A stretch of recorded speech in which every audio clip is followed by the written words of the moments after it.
This is the website, The Way, the Truth, and the Life. After the video, you can pause or back up to read the insight. The insight will be shown at the end. I just wonder why you won't condemn it when your own leader, Omar Bakri, said quite simply, I condemn the killing of innocent people on the 20th of July. Yeah, why won't you say what he said? No, at the end of the day, innocent people, when we say innocent people, we mean Muslims. As far as non-Muslims are concerned, they have not accepted Islam. As far as we're concerned, that is a crime against God. I want to be clear about what you're saying. This is very important. You're saying only Muslims can count as innocent people. As far as Muslims are concerned, you're innocent if you are a Muslim, then you're innocent in the eyes of God. If you are non-Muslim, then you're guilty of not believing in God. Yes, there were many victims. You're guilty. Are you seriously suggesting that everybody on those tube trains and on that bus in London on July the 7th was in some way a legitimate target? You don't allow me to answer the question fully, Stephen. You're never going to get to the bottom of it. Let me begin by saying, as a Muslim, you must have allegiance where the Sharia says that you have allegiance. You must hate and love for the sake of Allah. You must praise and dispraise for what the Sharia says, you praise and dispraise. So as a Muslim, I must support my Muslim brothers and sisters, wherever they are in the world. I must have allegiance with them. I must cooperate with them. I must love them. And similarly, on the other hand, I must have hatred towards everything which is non-Islam. And you know what, I'm trying not to interrupt you too much, but I still don't feel you have addressed my question. Were the people on the underground trains and on the bus legitimate targets because they were not Muslim? I'm coming on to your point. Some of them actually were. No, you've asked about 2 or 3 different questions. You've asked about innocence. You've asked about whether they were legitimate target. You've asked about whether I'm condoning or condemning. You've asked about whether I praise. We've moved on those from questions. that. I've asked you a very simple question. All of those questions deserve to be answered, and obviously we have the time to explore them. So if I just continue with this particular point, as far as Muslims are concerned, their allegiance is always with the Muslims. So I will never condemn a Muslim for what he does. Indeed, I must stand with him, whether he's an oppressor or oppressed. Sheikh Bakri declared Britain to be Dar al-Harb, which basically means a land of war, a land where... Britain's always been Dar al-Harb. Britain's always been Dar al-Harb. Dar al-Harb is a place where there is non-Islamic law. The whole world today is Dar al-Harb. The point about being a land which is Dar al-Harb is that you and your group, therefore, feel you have license to conduct violent operations within it. Fact is that the whole world is Dar al-Harb. There are certain areas where the Muslims are actively... So why on the 18th of January did Omar Bakri declare Britain to be Dar al-Harb? If it's always been the case, why did he choose to say it? Yeah, because you never bothered to listen to him before. But the fact is that Britain changed from being Dar al-Harb to being Dar al-Fitna. Dar al-Fitna is a place where the Muslims no longer have sanctity for their life and their wealth. That was the change. Otherwise, Britain has always been Dar al-Harb. Zawahri has said that he believes there will be, should be, new operations in London, inshallah, God willing. Do you feel the same way? Well, I think that's inevitable. If you don't change the cause of what took place on 7/7... I'm not asking you if you feel it's inevitable. I'm asking you if, like him, you are calling for them. No, what we're calling for the British public and the British government to wake up. Withdraw your forces from the I'm asking you not to talk about the British government. I'm asking you to give me your opinion on Al-Qaeda's leaders' new calls for attacks in the United Kingdom and in London. That's his call, isn't it? So obviously... So I'm asking you, will you condemn it? No, I can never condemn a Muslim brother. I will never condemn a Muslim brother. I will always stand with my Muslim brother. So you stand with him, you want those attacks to continue in London. You stand with him, you just said... After the video, you can pause or back up to read the insight.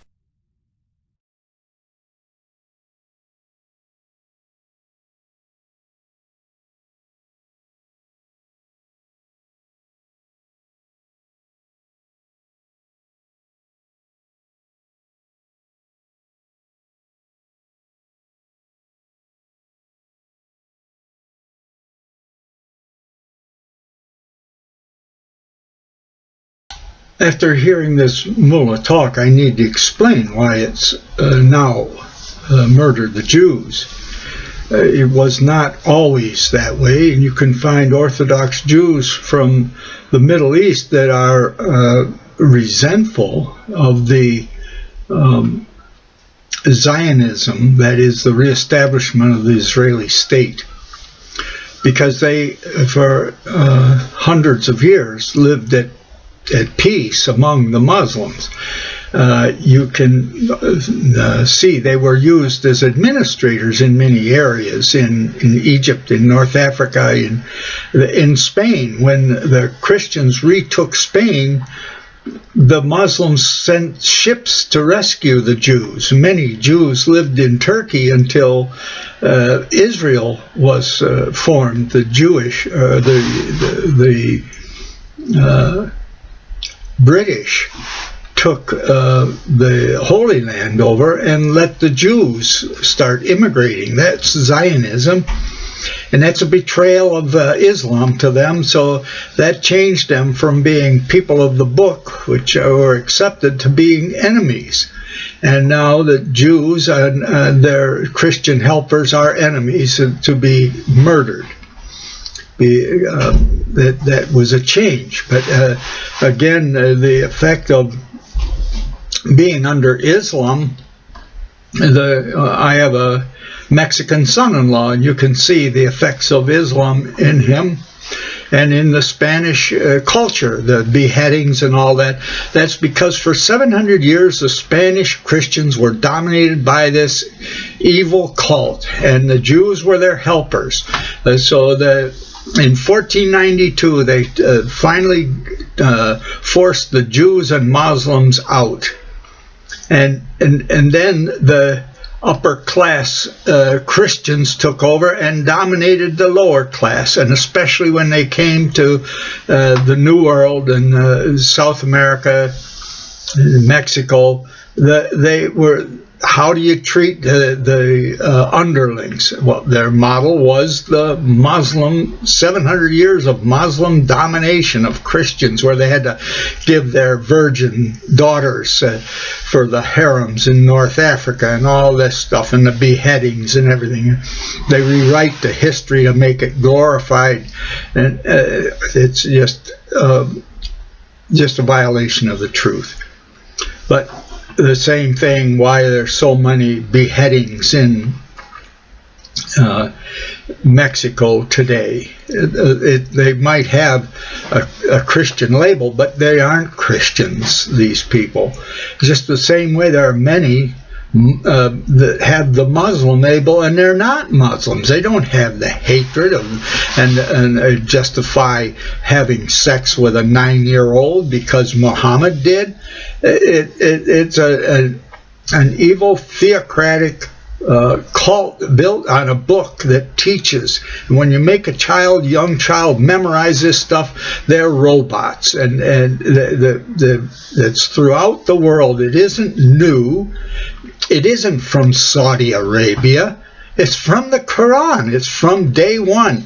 The Quran needs to be recognized as an evil book teaching hatred and domination and submission, or we'll cut off your head.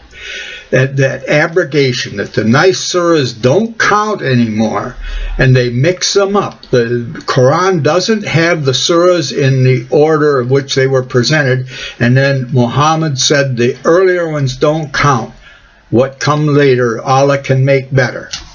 So the later ones, and like Surah 9, they're not abrogated. Read the Quran and understand, because the Muslims do, and they make their children memorize it, so it's an indoctrinated truth to go and murder people and kill themselves in the process.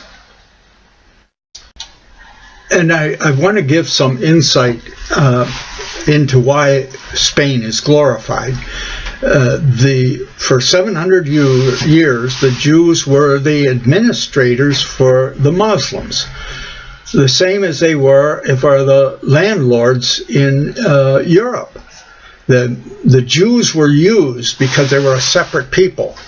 They didn't want to, in Northern Europe, they didn't want to educate the serfs and have them rebel, and they didn't want to have their children be doctors and nurses to care for the sick people and get diseased. The Jews were an intellectual group that they could be used as doctors, administrators, bookkeepers, and enforcers. And they were both by the landlords in Europe and by the Muslims in Spain, in North Africa, in Egypt. I have a Spanish son-in-law, and you can see the Muslim influence in him and in their culture, all the beheadings in Mexico. That's because the Christian is a name. Because a person uses the name doesn't mean they're a Christian. Muslim is a name. Just because they use the name doesn't mean they're a true Muslim. I know many good Muslims who don't hate and don't follow the Koran and have sex with a 9-year-old and make their daughters married before they're even had reached puberty. But that's another point.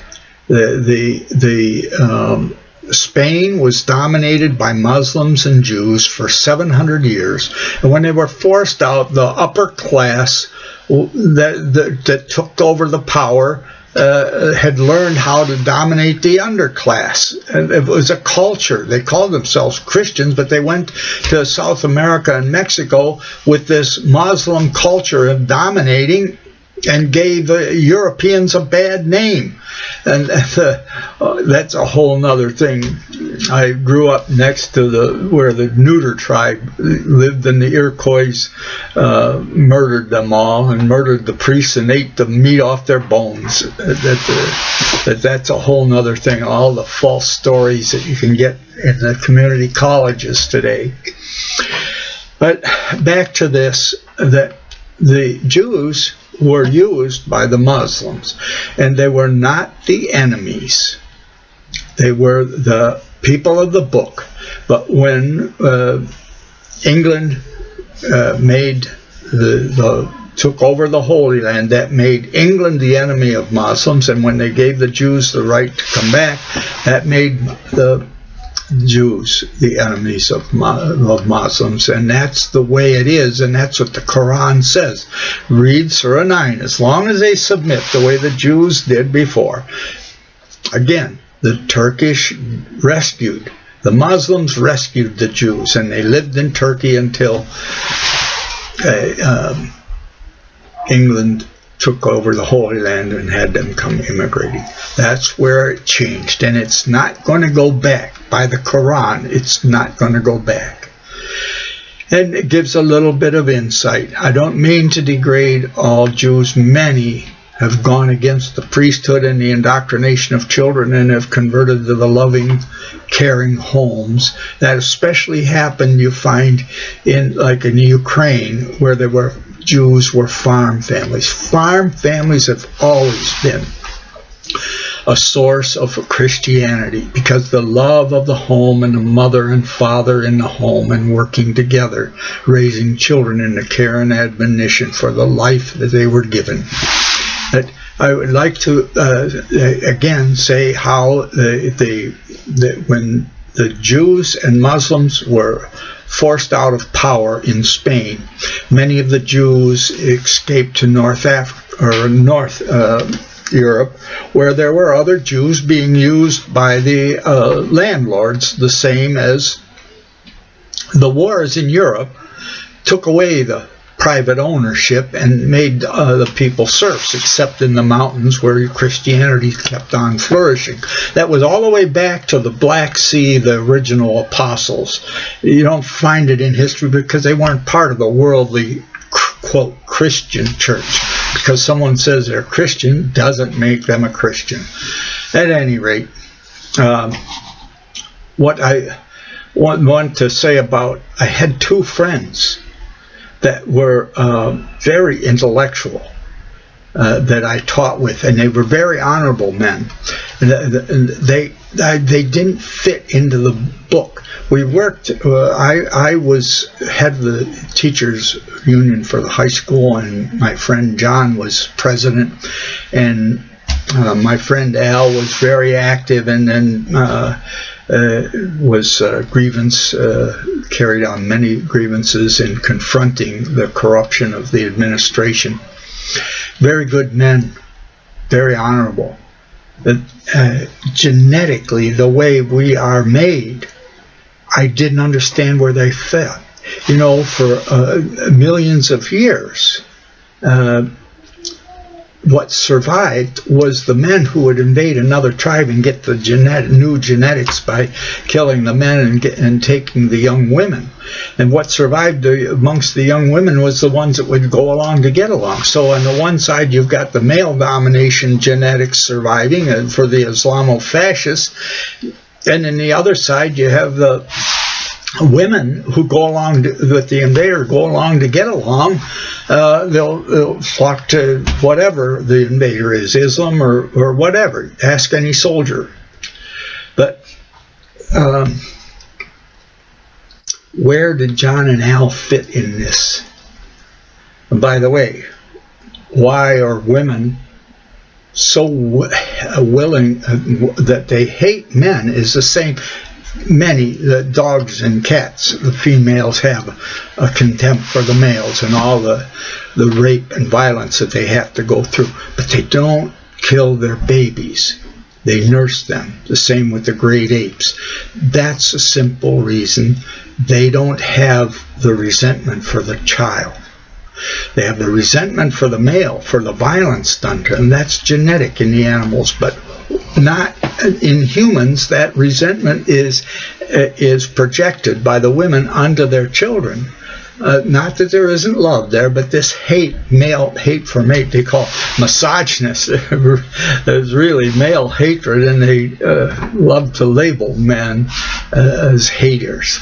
But that's a whole nother thing. Why do the women transfer the resentment and do the abortions and don't want to care for their children so often?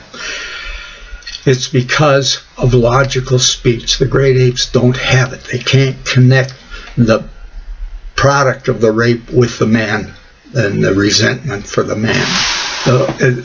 But where did John and Al come in? I see where the women come in. I see where the men come in, dominating and all, like Islamo-fascists.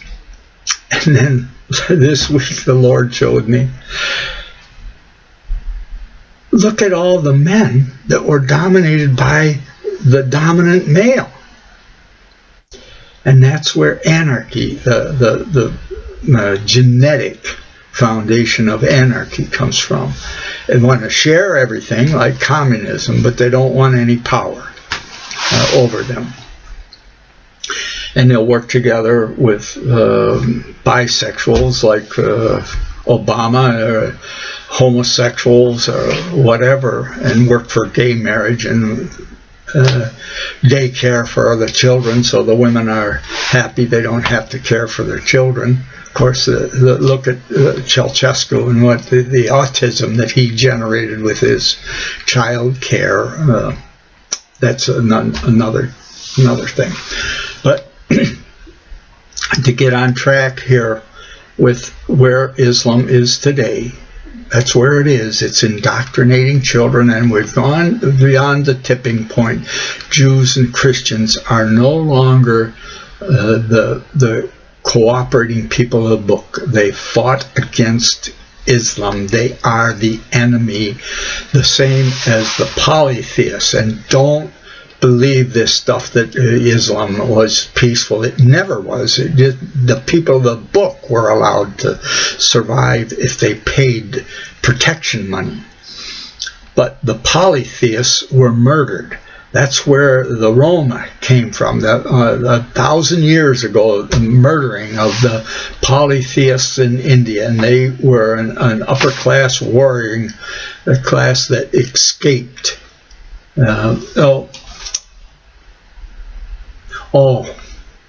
What Jesus said, it's better I go away, I'll send the Spirit of truth. Remember, it was the priests and the Jews have to memorize the Koran, Torah, but that's where 600 years later, Muhammad, being a camel caravan leader, learned about this and learned about the memorization and had children memorize the Quran so that they're little robots just like Orthodox Jewish boys. And that's what Muhammad learned 600 years after Christ. He was a camel caravan driver and taking Jews with their goods and trading, and learned that the Jews dominated and even killed whole villages because they didn't worship their God, Jehovah, who didn't condone murdering children. He gave a lamb as a sacrifice and set up a priesthood to make them a separated people that didn't murder their children. So they would go to these tribes that murdered them and murdered their children, worshiping Moloch and their gods, and exterminate the whole village. And that's where Muhammad learned this stuff. It's in the Bible. That's what they did to make it a safe place for the sanctified, the Jewish, God's chosen people. And then the Jews ended up sacrificing their own children and worshiping Moloch. But that's another thing of the corruption of human nature. But so that's how we got where we are. But Jesus was killed by this priesthood that kept the Jewish culture alive by having the children memorize the Torah and dominating. And Jesus said, dominating with the priesthood. And Jesus said, you can have a direct relationship with God, my Father. And for that, the priesthood had him killed and was killing Christians. Paul was on his way to Damascus killing Christians for the Jewish priests when he had the revelation that Christ's love was more beautiful than this priestly hatred. And he repented. And then the insight, when Jesus said, it's better I go away, I'll send you a spirit of truth. That is, you have a direct relationship with God. Matter is not created or destroyed. It's infinite and eternal. It's God's body. And in it, Paul, when he went to Athens on Mars Hill, they had a temple to the unknown God. They didn't want to offend anybody. The polytheists that would have been killed by the Islams from day one. But Paul said, well, that's our God, Jehovah. In him we live and move and have our being. What he's saying, God is everything. We're made out of God's dirt. And how wonderful to see that these environmentalists are willing to go and attack whaling ships. They're trying to care for the environment.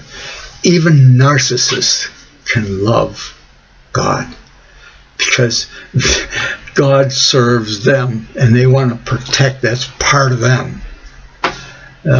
So that's nice to know, but they're not very good at raising children. That's another problem. My uncle raised minks, had a mink ranch, and the way you're a successful mink rancher is a simple rule. Besides good care for the animals, choose the mothers well. What he meant was, the ones that had a good mother, you kept them. The other ones, you made fur out of them. It takes a good mother to make a good mother. I wished I knew that before I married my first wife. She hated her mother. As soon as the war broke out, her mother, from a poor Polish background, went in the factory and never came home. Her father was drinking and coming home drunk. She had to go through the dirty clothes to get something to wear the next day. And she had a resentment. She wanted to be a good mother, but she didn't have a foundation. She was raised by babysitters, and that's what they're doing today. She wanted to be a good mother, but she couldn't. She couldn't have that maternal nursing bond because she didn't have it. All right, I think I've gone far enough. Here we have the male genetic domination on one side, Islamofascists, and the female women's liberationists, abortionists on the other side. And where did John and Al fit? In the middle. Anarchists. They don't want to be dominated by anybody. All right, have a good day. This is the ending message. This is the website, The Way, the Truth, and the Life. These are the guest rooms in our 3 homes, New York, Florida, and Russia. They are prepared for those messengers that Jesus prayed for in Luke chapter 10.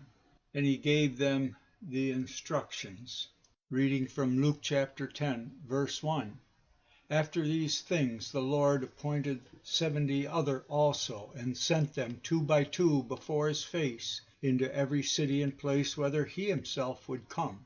As Jesus said in Matthew chapter 18, verse 20, where 2 or 3 are gathered in my name, I am with them. Verse 2, therefore he said unto them, the harvest is great, but the laborers are few. Pray ye therefore the Lord of the harvest that he would send forth laborers into the harvest. This is Jesus praying for more servants and asking us to do the same. Verse 3, go your ways. Behold, I send you forth as lambs among wolves. Verse 4, carry neither purse nor scrip nor shoes, and salute no man on the way. Verse 5, and into whatsoever house ye enter, first say, peace be to this house. Verse 6, and if the Son of Peace be there, your peace shall rest upon it. If not, it shall return unto you again. Verse 7, and in the same house remain, eating and drinking such things as they give, for the laborer is worthy of his hire. Go not from house to house. Verse 8, and into whatsoever city ye enter, and they receive you, eat such things as they set before you. Verse 9, and heal the sick that are therein, and say to them, the kingdom of God has come nigh unto you. Verse 10, but into whatsoever city ye enter, and they receive you not, go your way out into the streets of the same, and say, verse 11, even the very dust of your city, which cleaves on us, we wipe off against you. Notwithstanding, be ye sure of this, that the kingdom of God has come nigh unto you. Verse 12, but I say unto you, it shall be more tolerable in that day for Sodom than for that city. In closing, remember Matthew 18, verse 20, where Jesus said, for where 2 or 3 are gathered together in my name, there I am in the midst of them. I want to add a note here.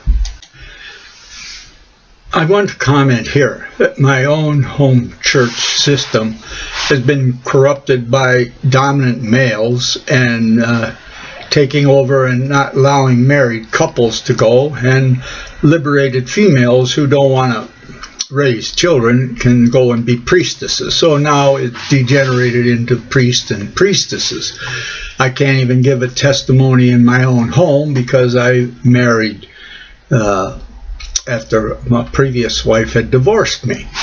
And I'm so thankful to have Olga as a wonderful wife now. But what I want to say is how much nonsense is at the universities. You can't take sociology and psychology and figure out how to find good people that will help build healthy homes. You're not going to learn how to be a good mother in the university. And then something that Jesus said woke me up. By their fruits you shall know them. That's where I come to see how evil it was to deny the men and women who had raised healthy families and had love in their home enough to have a home church and have fellowship, that they were denied the opportunity to go and spread the news of Jesus after they had raised their family and done such a good job. That was the part of the corruption that takes over when men can dominate and women can manipulate. So I would like to urge you couples that have raised your children well and love the Lord that you go and spread the gospel, that you go door to door. Doesn't hurt.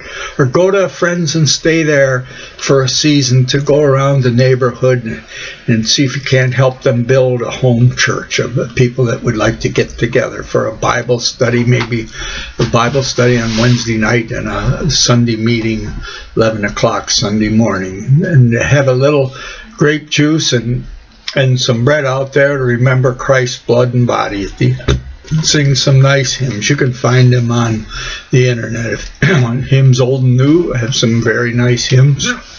But many good things out there. But by their fruits you shall know them. Don't get caught up with the goofiness going on in the universities today, whether it's physics with their Big Bang magic creation, something out of nothing, or their warped space and warped minds, psychology, or their probability. We really don't know where you are or what you're doing, but we're going to go ahead anyway. All right, let's serve the Spirit of truth and learn from God in whom we live and move and have our being. This is important to me to publish now, because the last video that I published on the academic corruption and on analyzing the riot against Islamic murder in Moscow, and Muslim man said they're just going to make trouble for themselves. He knows Islam is coming, and they aren't doing the terrorism in secret. It's to tell you we're coming. We've reached the numbers. Now we're going to dominate, and you're just making it worse for yourself. And so when I put this video together, my last one, and I've had some death threats. So if I have to die, I'll die. But I'd like something of the Spirit of truth that it has worked in me, that it could help you see into your own experience. Thank you.